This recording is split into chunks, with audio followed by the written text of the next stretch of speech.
saudá-los com as palavras de Lucas no capítulo 24, verso 22, que diz o seguinte: os discípulos de Emaús disseram uns aos outros: porventura não ardia o coração quando ele pelo caminho nos falava, quando nos expunha as Escrituras? Como tem pulsado o nosso coração diante da palavra do Senhor? Como tem ardido em resposta à palavra do Senhor o nosso coração? Que essa seja a pergunta dessa manhã, que no culto de hoje nós possamos ser revestidos, ser fortalecidos e que o nosso coração possa arder pelo Senhor. Eu convido você a ficar em pé. Nós vamos fazer a leitura do Salmo 30 em forma de louvor nessa hora. Salmo 30. Vamos ler todos juntos então? Eu te exaltarei, ó Senhor, porque tu me livraste e não permitiste que os meus inimigos se regozijassem contra mim. Senhor meu Deus, clamei a ti por socorro e tu me saraste. Senhor, da cova fizeste subir a minha alma, preservaste minha vida, para que não descesse à sepultura. Salmodiai ao Senhor, vós que sois seus santos, e dai graças ao seu santo nome, porque não passa de um momento a sua ira, e o seu favor dura a vida inteira. Ao anoitecer pode vir o choro, mas a alegria vem pela manhã. Quanto a mim, dizia eu na minha prosperidade, jamais serei abalado. Tu, Senhor, por teu favor, fizeste permanecer forte a minha montanha. Apenas voltaste o rosto, fiquei logo conturbado. Por ti, Senhor, clamei, ao Senhor implorei. Que proveito obterás o meu sangue quando baixo a cova? Louvar-te-ei, porventura, o pó? Declarará ele a tua verdade? Ouve, Senhor, e tem compaixão de mim. Sê tu, Senhor, o meu auxílio. Converteste o meu pranto em foguetos, tiraste o meu pano de saco e me cingiste de alegria, para que o meu espírito te cante louvores e não se cale, Senhor, Deus meu. Graças te darei para sempre. Amém. Vamos orar? Pai amado, Deus de misericórdia, tu que tens conduzido e cuidado do seu povo ao longo da história, por isso nós pedimos, olha para nós, Senhor, nessa hora, e inclina os teus ouvidos para nossas preocupações. Guia-nos, ó Pai, com a tua mão poderosa, para que sejamos fiéis testemunhas do amor por onde quer que nós andemos. Porque muitas vezes temos chorado, mas a tua alegria tem nos fortalecido pela manhã, Senhor.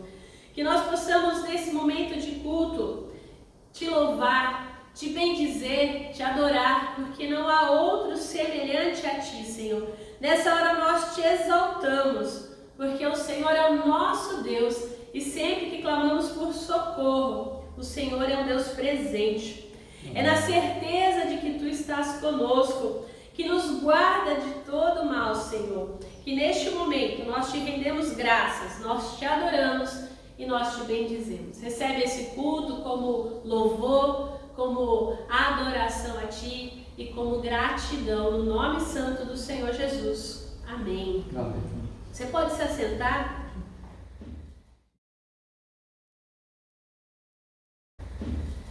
E eu convido você nesse momento a ter alguns minutos de silêncio e apresentar diante do Senhor os seus pecados, aquilo que tem tirado a sua paz. Também apresentar diante do Senhor os motivos de angústia. Nós vamos ter alguns momentos de silêncio e depois nós vamos orar.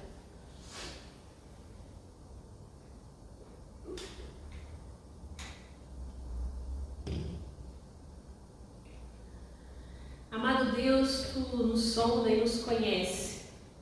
Tu sabes, ó Pai, o coração de cada um que aqui está, daqueles que também nos acompanham, Deus, de forma virtual. Tu conheces as nossas fraquezas e as nossas limitações, o quanto nós falhamos contra Ti, pois somos pobres pecadores, ó Pai. Muitas vezes, Pai, nós erramos a não entregar a Ti tudo, o nosso coração, a nossa vida. Queremos nós mesmos resolver os problemas, resolver as coisas da nossa vida e nós fracassamos. Por isso, nessa hora, nós apresentamos diante de Ti o nosso coração arrependido, contrito. Te pedimos perdão pelas vezes que pecamos contra Ti, por pensamentos, por palavras, por atos e omissões também. Também pedimos nessa hora, Senhor, escuta o nosso clamor, aumenta a nossa fé. Purifica-nos, ó Pai, para que sejamos guiados e guiadas, nutridos e nutridas pelo Teu infinito amor, Senhor. Amém. Faz com que sejamos bons exemplos Teus, de pessoas que estão caminhando, de pessoas que estão desenvolvendo, Senhor, a salvação que Tu nos deste em Cristo Jesus. Amém. E é nessa certeza, no sangue de Cristo derramado na cruz, que nós pedimos perdão. Amém. A palavra nos diz em 1 João que se dissermos que não temos pecado nenhum, a nós mesmos nos enganamos e a verdade não está em nós. Se confessamos os nossos pecados, Deus é fiel e justo para nos purificar e perdoar de toda injustiça. Então recebamos o perdão do Senhor e é na certeza desse perdão, renovados, restaurados, justificados, que nós cantamos louvores todos juntos. Então vamos cantar ao Senhor.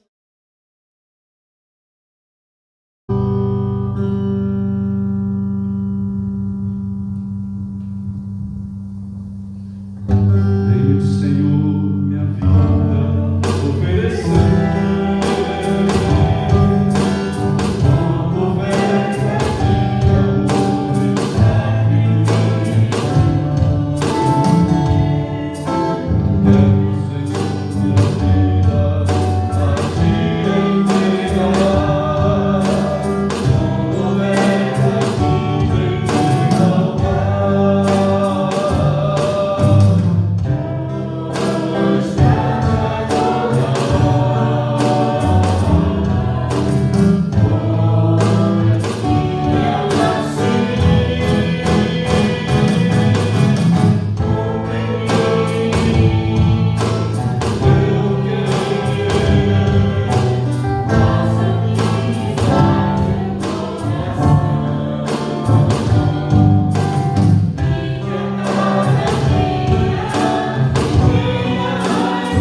lindas promessas. Quem de meus braços pode arrancar-te?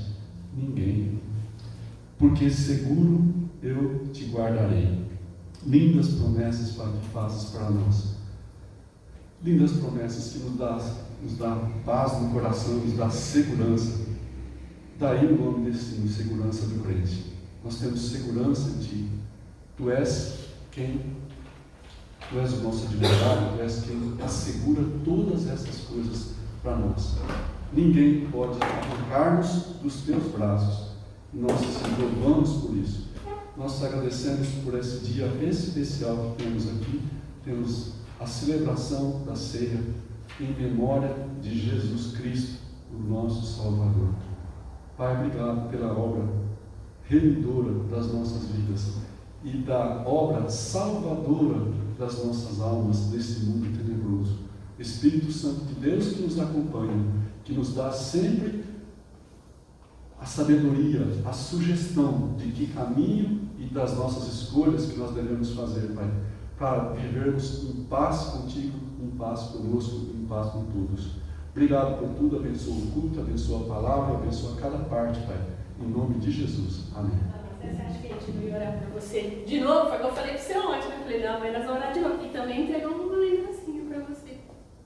Deus abençoe. Então você que está aí, ó, estenda sua mão aqui, vamos orar pela vida da Maria. Senhor Deus, Pai de amor, nós te rendemos graças pela vida da Maria José, que completou mais um ano de vida ontem, Pai. Pedimos que o Senhor a fortaleça na fé, cada dia mais e mais, que ela continue, ó Deus, sendo exemplo, Pai, de fidelidade a Ti. Nós te agradecemos pelo privilégio de servirmos a Ti do lado dela. Obrigada pelo seu sempre cuidoso zelo com as coisas, a dedicação, seu ministério diaconal. Clamamos a Ti, Pai, que o Senhor também fortaleça a sua saúde, também seja, Pai, com a sua família, com os seus filhos, dando a ela, Senhor Deus, a certeza, dia após dia, que o Senhor tem estado com ela. Obrigada porque isso é evidente no sorriso dela, na disposição dela para a Tua obra. Nós te agradecemos pela vida dela nessa hora e pedimos, Pai, sustenta ela, fortalece ela dia após dia, Senhor. que ela se sinta realmente amada e querida por Ti e por todos nós. Assim nós oramos em nome de Jesus. Amém.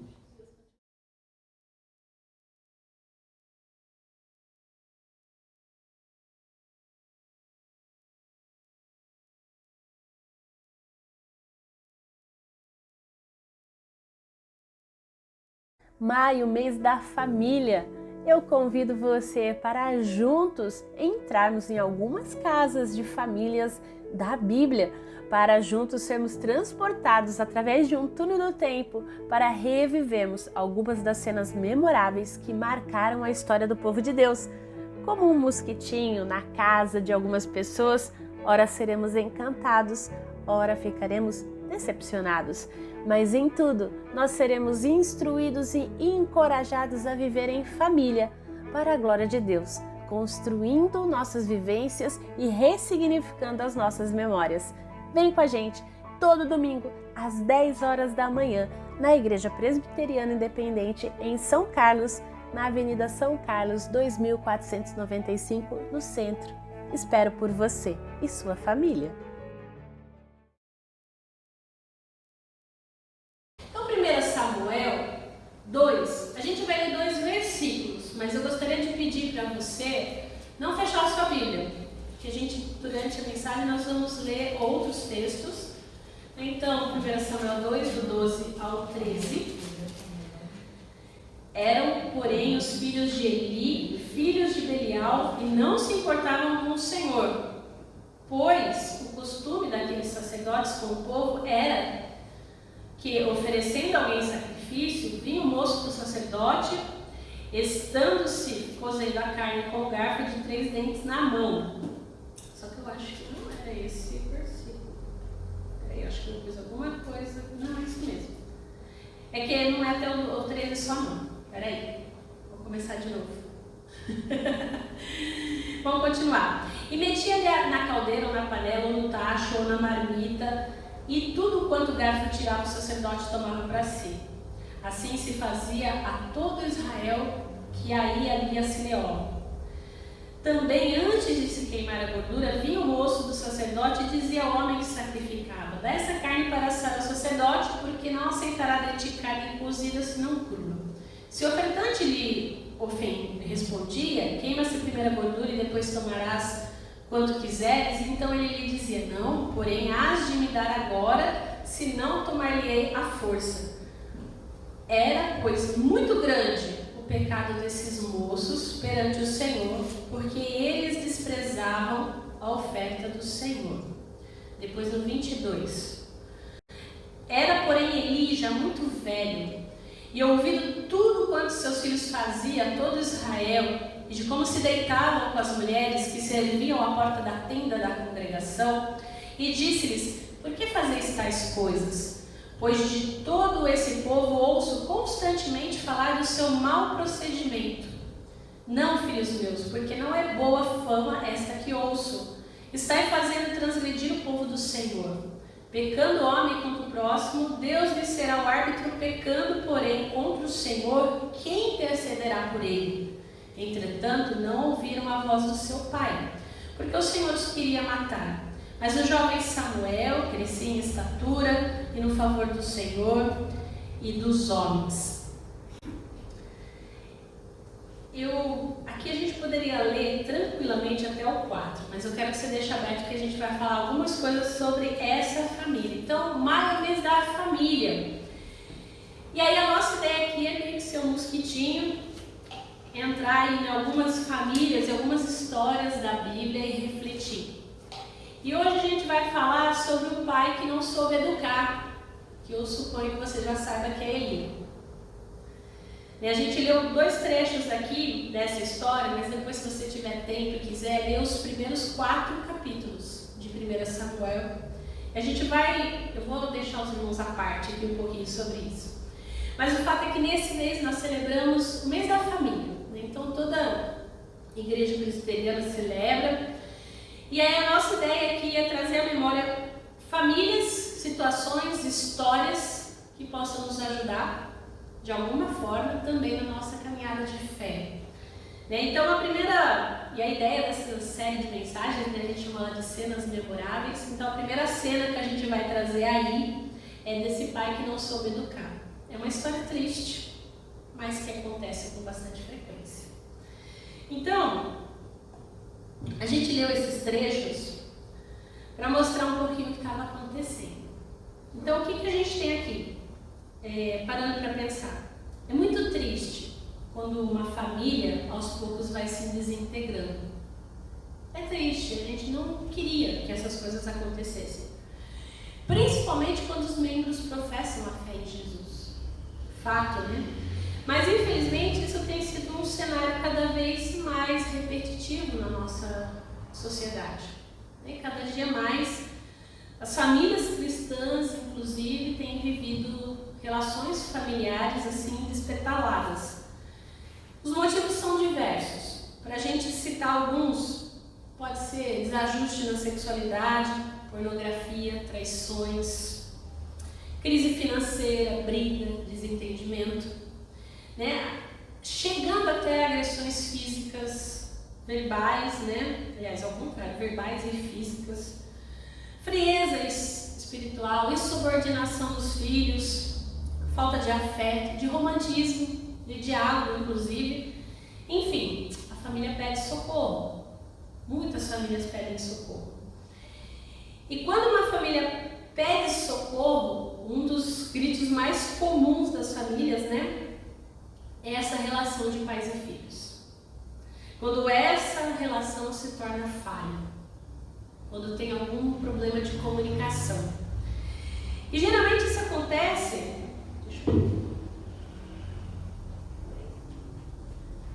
Geralmente isso acontece, parando para pensar, né, assim, quando os filhos vão deixar na infância, porque eles vão crescendo, né, e aí chega uma hora que só mandar ficar quieto, só alguns pais, né, só bater não resolve. Meus filhos vão enxergar as coisas, vão enxergar os defeitos dos pais também, vão ter outras referências, vão conviver com outras famílias. Então os erros acabam que não dão mais para se maquiar. Então a criança vai se tornando um adulto. E aí não dá mais para controlar tanto quanto dava quando era pequeno. E também as crianças vão tomando seus rumos, vão fazendo as suas escolhas conforme elas vão crescendo. E algumas escolhas, infelizmente, elas não são boas. E aí, quando a gente vai chegando na adolescência, o caminho da juventude, né? Aí a gente vai cada vez mais enfrentando as situações que são difíceis. Os filhos, vamos pensar de forma geral, já não aceitam tão facilmente a repreensão dos pais, aquilo que os pais falam. Não adianta mais mandar calar a boca, não adianta mais colocar de castigo. E aí, a fase da pré-adolescência, da adolescência passa, e aí vai chegando mais perto da fase adulta. E aqui o que nós temos nessa cena de 1 Samuel, e aí por isso que eu falei, vale a pena a gente ler do capítulo 1 ao capítulo 4, porque a gente leu apenas alguns trechinhos aqui. Vamos entender essa família. Qual que é o perfil dessa família que a gente está tratando hoje? Primeiro, algumas coisas importantes para a gente entender por que eles pediam socorro.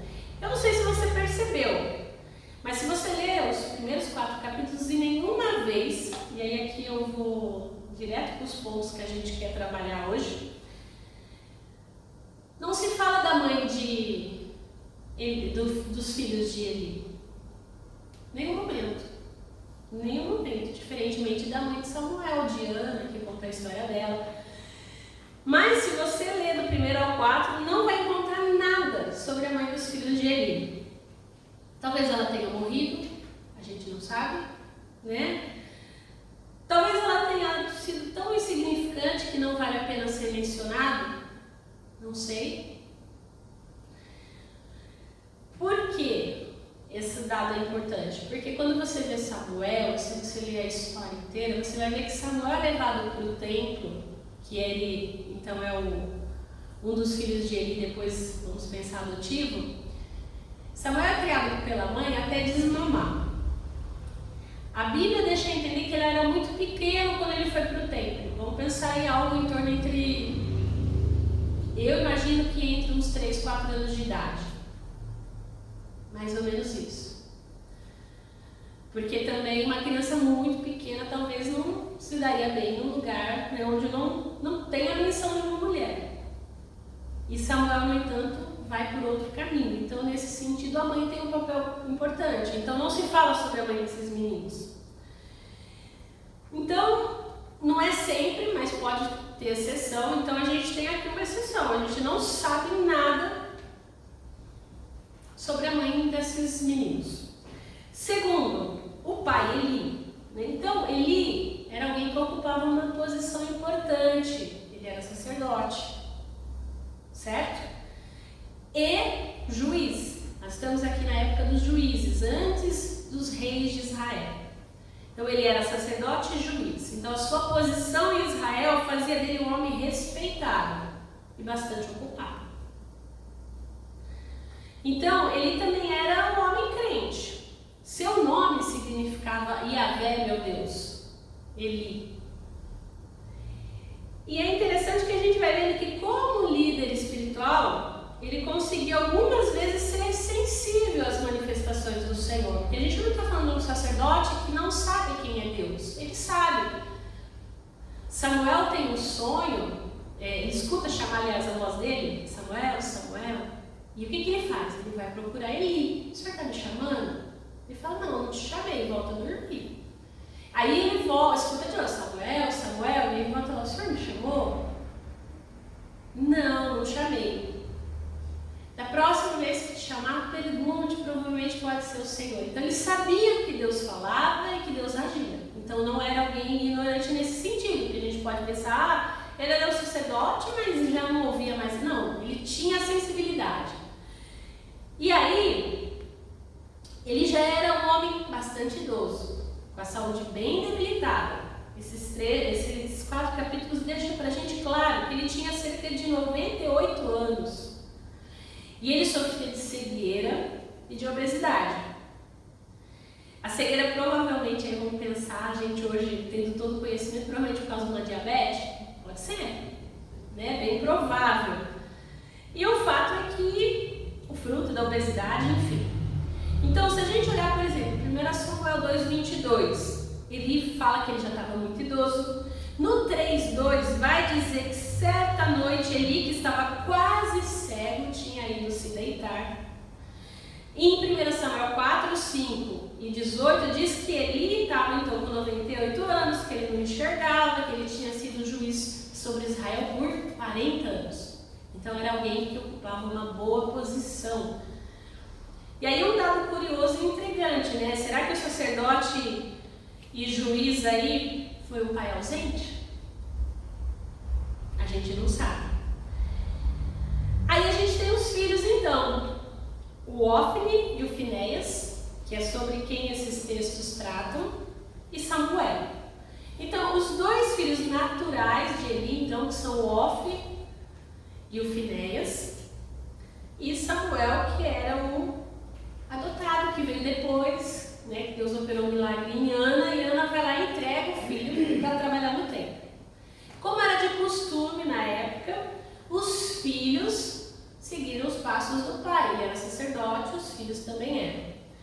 Só que o que a gente tem aí é que esses filhos, eles não faziam as coisas conforme a palavra dizia que tinham que fazer. Né? Esse texto mesmo que nós lemos, da questão da oferta. O verso 17 fala que era muito grande o pecado desses moços perante o Senhor. Porque eles falam justamente o que não era para fazer. Por quê? Porque devia ser sacrificada a gordura, a carne, e o sacerdote só poderia depois comer o que já estava assado. Não fazer isso, né? Estavam tirando do altar do Senhor para eles. Então isso Deus não se agradava. Então o texto mostra para a gente, se a gente for ver, desse 12 que a gente leu até o final, de que eles eram os 2 desobedientes. Os 2 não faziam nem o que Eli falava e nem o que Deus falava. No entanto, o texto diz também, lá no finalzinho, no verso 26, que Samuel Samuel crescia e que ele era cada vez mais estimado pelo Senhor e pelo povo.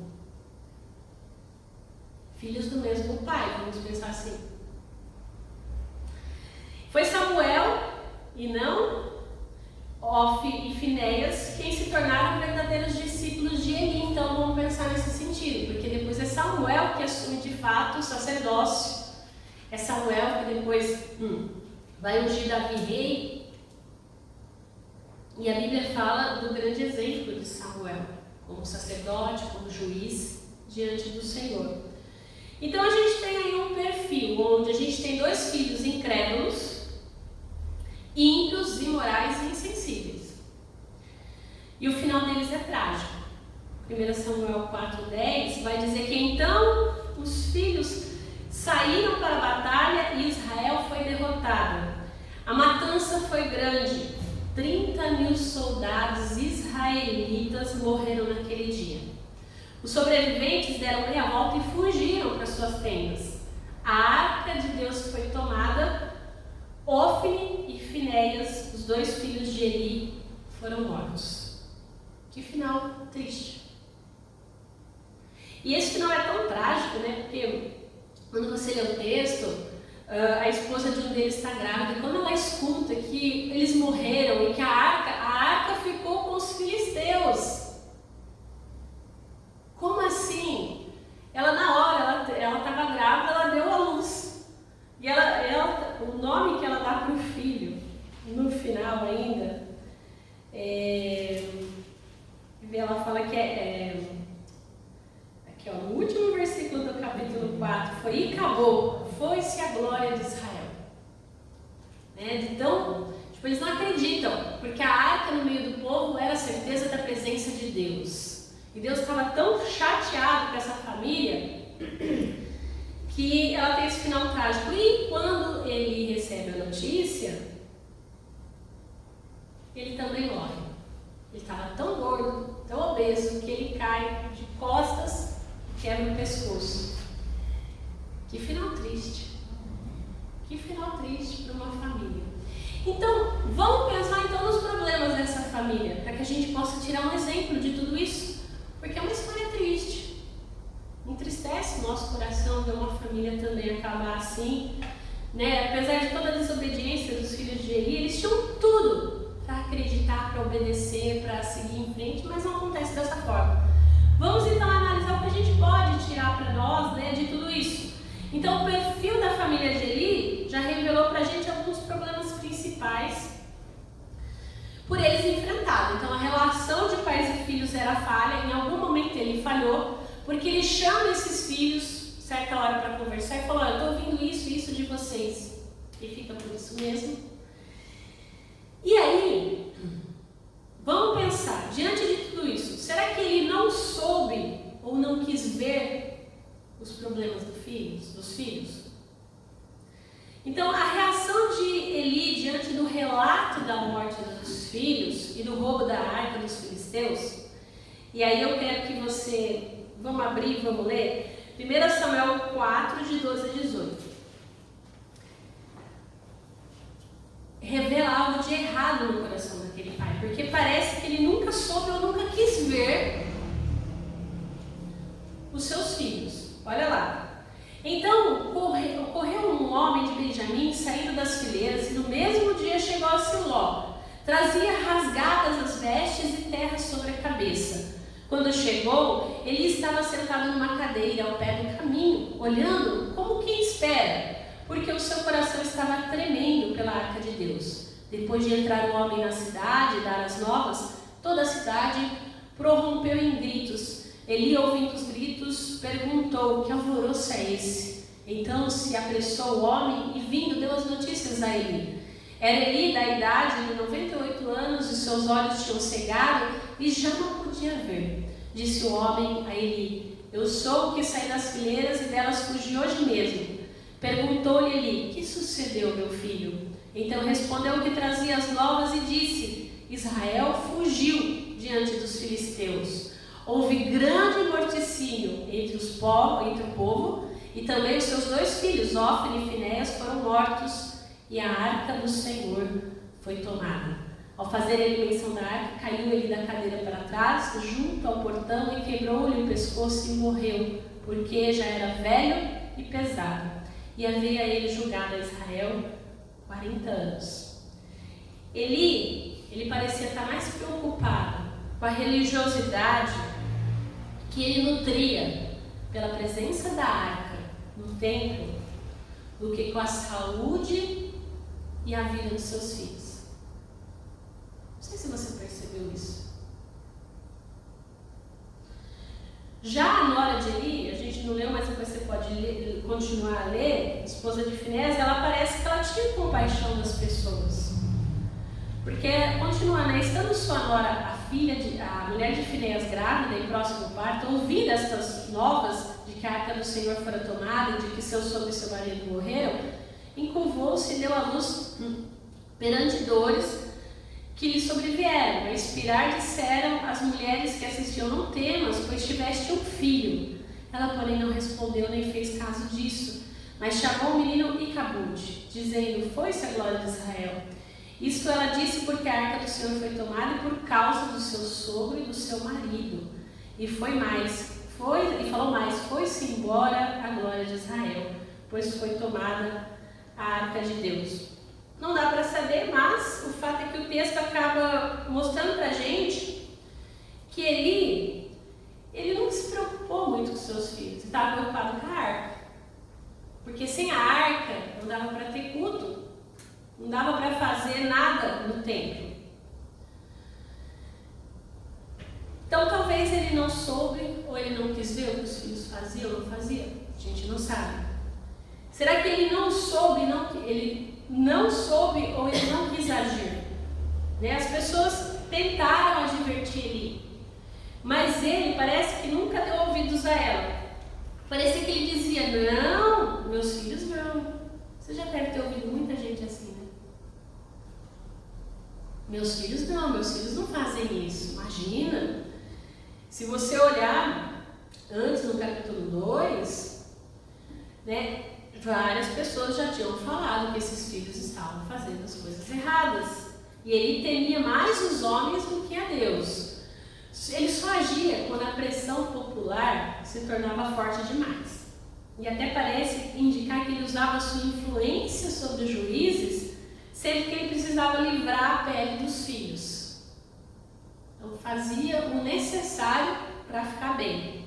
Então ele talvez não soube ou não quis ver, não soube, não quis agir, talvez, mas também ele não soube ou ele não quis ouvir.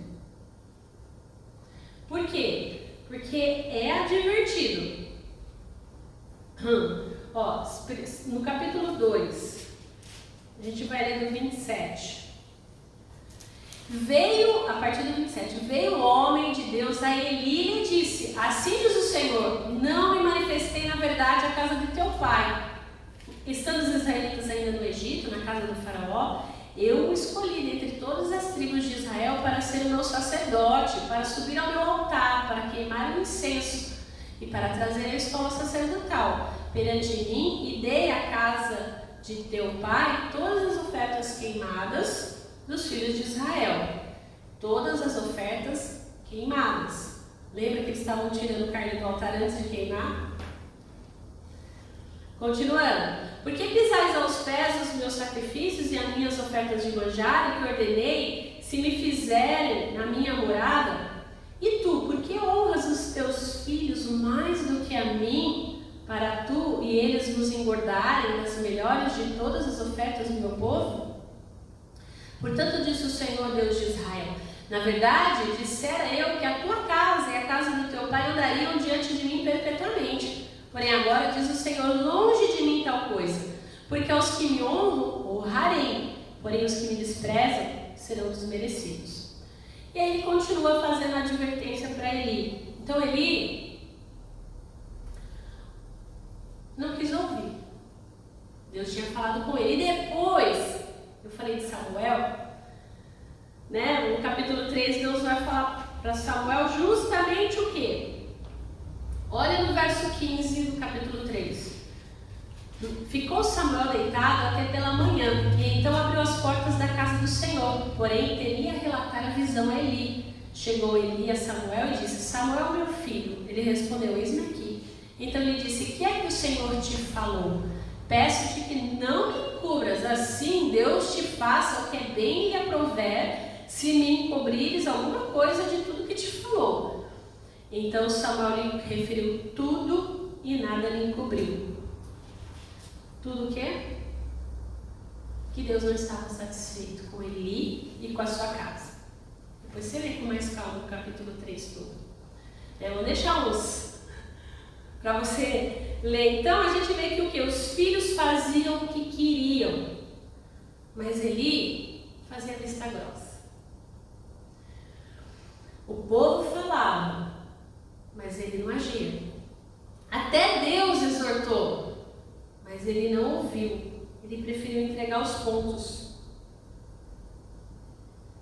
Sei lá, acho que ele achou que a uma hora tudo se conserta, né? Pensa bem que falha como pai. Porque qual era a obrigação dele? Como pai e como sacerdote? Corrigir. E eu te digo mais, se você for ler na época de Eli, o que a Bíblia diz sobre quem é desobediente, a gente ia ficar meio assustado. Mas Deuteronômio 5,16 diz que o rebelde tinha que ser apedrejado até a morte. Olha que situação séria. Talvez por isso que ele fazia vistas grossas. Mas no final das contas os filhos morreram. E ainda na mão dos filisteus, ou seja, na mão do povo inimigo. E aí vamos pensar então no que a gente pode ver, então a prescrição que Deus dá para essa família e que a gente pode pensar para a nossa família, como pais, né? Tendo visto o perfil então, traçado aí então o problema da família de Eli, vamos ver a prescrição que o texto bíblico entrega para as famílias que pedem socorro, ou antes que elas peçam socorro, vamos pensar assim. O que o pai que não soube educar teria nos ensinar, a partir do que a gente viu? Primeiro, aqueça o coração para manter a piedade. O problema de Eli não começa com a sua relação com os filhos. Começa com a sua relação com Deus. Ele já não ouvia mais o Senhor. Ele não via já as manifestações de Deus, nem agia segundo um homem de Deus. Esse é o ponto. Então, quando nós encontramos famílias despedaçadas, geralmente é um pai ou uma mãe que já não ouve mais a Deus. E talvez isso serva para nós. Se Eli não ouvia mais a Deus, não via mais o agir de Deus e nem sabia mais como agir, como ajudar esses filhos? Não tinha como. Por mais que ele quisesse. Se nós temos em Deus a referência, nós precisamos buscar aquecer o nosso coração em Deus. Para quê? Para manter a piedade, para manter o nosso coração aquecido, da nossa família aquecido. Isso é muito importante. Segundo, estabelecer e agir de acordo com as prioridades. Né? Olhando para a vida de Eli, nós ficamos com a impressão de que ele optou por não exercer o papel de sacerdote e juiz do seu próprio lar. Vai fazendo vista grossa. Chega uma hora que isso acaba com a família. Então, algumas desculpas dadas por ele poderiam ter sido a seguinte, a ausência da mãe na vida dos filhos, né? Trabalho demais o sacerdócio em Israel, na idade avançada, a saúde complicada, né? Na verdade, os anciãos do templo que deveriam cuidar dos filhos do sacerdote, talvez. Desculpas não iam faltar para ele. Para nós também, como os pais e mães, desculpas a gente sempre tem. Mas Deus, no entanto, não via assim. A nossa responsabilidade e a nossa prioridade são inegociáveis e intransferíveis. Não tem como passar para outra pessoa. Então, vale também a gente pensar nos filhos, né? Não culpam os seus pais. Simplesmente se você conhece o Senhor. Busque, mesmo que as nossas referências de paternidade, maternidade não sejam as melhores, que a gente possa buscar em Deus. Fazer o quê? Definir a prioridade, que é buscar Deus em primeiro lugar. O resto vai ser acrescentado. Então, é estabelecer e agir de acordo com as prioridades. Deus, família, depois a vocação. Porque inúmeras famílias acabam, porque em algum momento alguém impõe outras coisas no lugar. Estou pensando aqui em 3 coisas, mas você pode pensar: Deus, família, vocação, trabalho. Se eu ponho o trabalho no lugar de Deus, se eu ponho os filhos no lugar de Deus, porque então é importante a gente estabelecer o que é a prioridade da nossa vida. É Deus. E agir conforme essa prioridade. E por último, reconheça os pecados e combata eles. É muito importante isso. Se ele não queria ou ele não conseguia mais corrigir os filhos, no mínimo, ele tinha que ter se afastado do sacerdócio. No mínimo. Por questão de coerência. No entanto, parece que Eli, de alguma forma, se beneficiava do pecado dos filhos. Ou tinha receio de confrontar esses meninos. A gente não sabe. Então, pais e filhos se engordavam com o mesmo pecado, honrando mais os prazeres, luxos, confortos do que a glória de Deus. E talvez a gente precise fazer isso, porque às vezes é melhor deixar passar despercebido. Porque aí a gente não tem o desconforto da conversa, não tem o desconforto do confrontamento, não tem o desconforto da mudança de vida. Mas quanto isso vai nos custar? Olha o quanto custou para Eli e a sua família. Que Deus nos ajude. E a gente pode ver que, na verdade, a gente fala, o pai que não soube educar, por que ele não conseguiu educar? Primeiro, porque ele não aqueceu o coração em Deus para manter a sua piedade pessoal. Segundo, ele não estabeleceu nem agiu de acordo com as prioridades estabelecidas. E terceiro, ele não reconheceu e muito menos combateu o pecado no seu coração e no coração dos seus filhos. Que Deus nos ajude a ser diferente de Eli, como filhos, como pais e mães. Que Deus assim nos fortaleça. A esperança para pais e filhos, a esperança da nossa família precisa estar no Senhor. E aí, eu lembro um texto que está em Malaquias 4, de 5 a 6, que diz: vejam, eu lhes envio o profeta Elias antes da vinda do grande e terrível dia do Senhor. Ele fará o coração dos pais voltarem para os seus filhos e o coração dos filhos voltarem para os seus pais. Do contrário, eu virei e castigarei a terra por maldição. De que forma os nossos corações se convertem uns aos outros, de pais e filhos e de filhos da paz? Em Jesus Cristo. É Jesus Cristo que realmente converge um coração ao outro. Se às vezes o relacionamento está difícil, ore, peça ao Senhor essa conversão. Peça a Deus que mostre o que precisa ser feito. Porque é só o Evangelho que pode redimir as nossas famílias. É só o Evangelho que pode transformar. É só a certeza de que Jesus Cristo levou sobre si, na cruz, os nossos pecados como pais, mães, filhos e filhas. E é somente Ele que pode transformar isso no poder da sua ressurreição. É somente Ele que pode encher a gente de misericórdia, de graça, de amor, para que a gente possa ter realmente uma família cheia de paz.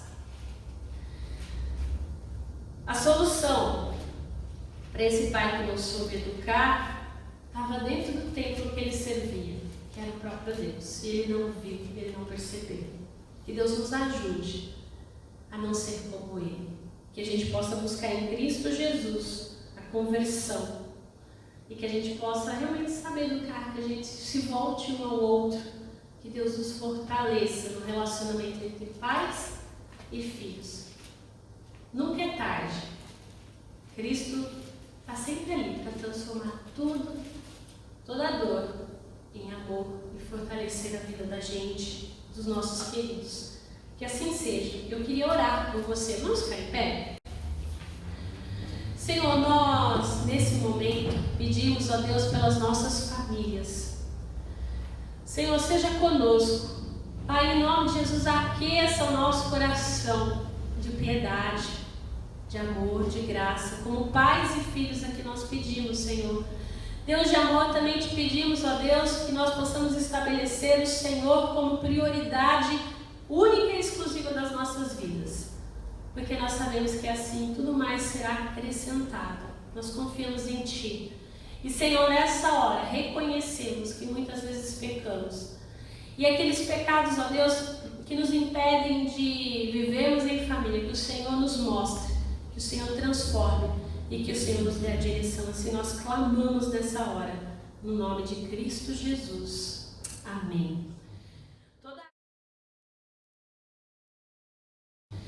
Toda a glória e ação de graças dadas a Ti, ó Deus, Deus Todo-Poderoso, e toda a transformação Ele fez na cruz. E mais que isso, Ele nos convidou para participar dessa transformação na mesa, em comunhão. Quando Ele se deu na cruz, Ele se deu como todo. E é isso que nós celebramos quando nós juntos celebramos a mesa do Senhor. É a restauração, é a transformação, é o cuidado e o amor do nosso Deus sobre nós. E é nesse sentido que nós participamos da mesa. Os símbolos que nós temos do vinho e do pão trazem à memória a aliança de Deus conosco. Essa possibilidade de transformar aquilo que está quebrado na nossa vida. De transformar a nossa casa, a nossa família, o nosso coração. Então vamos orar. Nós rogamos, Senhor, nessa hora, envia sobre nós, Senhor, o Teu santo e bendito Espírito e santifica, ó Deus, essas ofertas do pão e do vinho, de modo que ao participarmos da Tua santa ceia, cumpramos a Tua palavra, Senhor, e saiamos daqui alimentados, ó Deus, com o nosso coração cheio de Ti, com o nosso coração ardendo por Ti, que nós possamos participar verdadeiramente do corpo, do sangue do nosso Senhor Jesus Cristo nessa hora. Amém. Nós vamos fazer o seguinte, nós vamos cantar um louvor, nesse louvor que também é um momento de ofertório, depois quem trouxe os dízimos e ofertas pode colocar lá atrás no gasofilácio. Nós vamos cantar. E durante esse cântico eu vou distribuir os elementos, depois a gente dá uma pausa e aí a gente celebra junto a mesa e depois a gente canta novamente com a canção.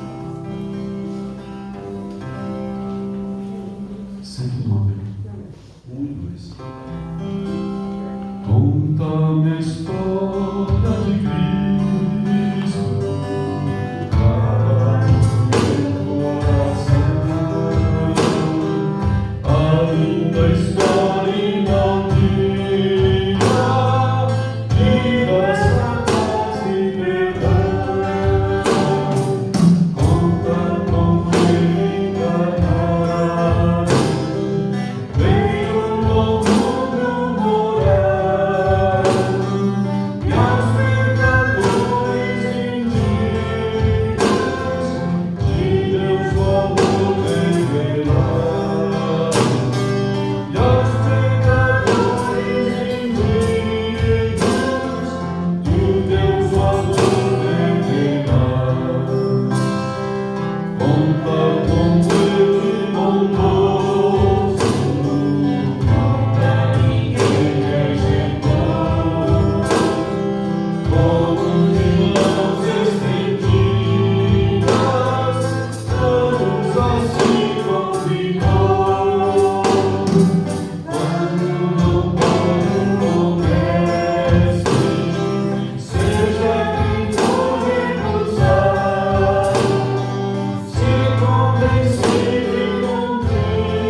deu graças e deu a seus discípulos, dizendo: comei deles todos, porque é meu corpo dado por vós.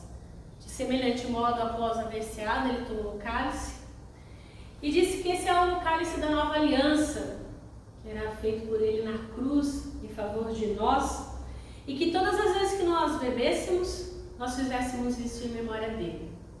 E é isso que nós vamos fazer. Comamos e bebamos em memória de Cristo Jesus.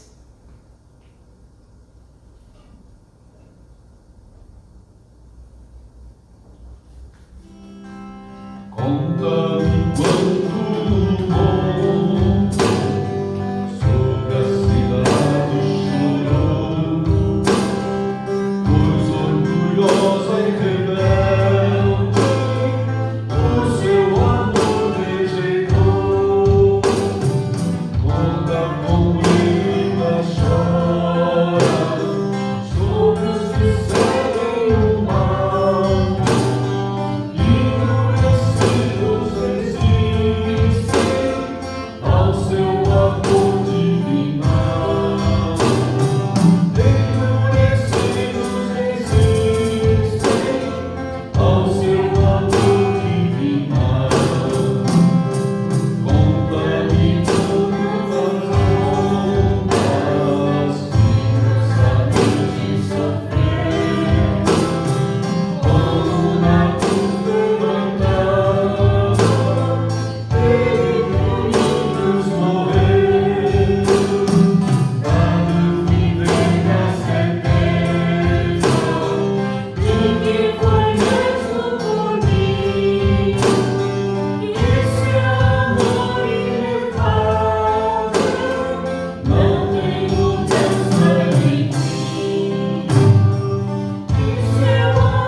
Seu amor leal por nós pode transformar a nossa família, nós cremos. Amém. Por isso, Deus, vem com teu santo e bendito Espírito, Pai, sobre cada um que aqui está, sobre cada família aqui representada. Venha, Deus, socorrer aqueles que necessitam.